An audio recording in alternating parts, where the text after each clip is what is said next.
Nagsimula na ang pasarela training ni na Miss Philippines Michelle D at Miss Thailand Antonia Porceld.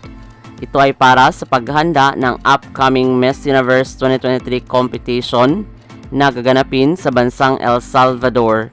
Silang dalawang kandidata ay masasabi mo talaga na strong at palaban. Panigurado lalaban sila sa competition at pwedeng makakapasok sa semifinals or magiging winner. Sino kaya sa kanila Michelle at Antonia ang mag-stand out sa final coronation night?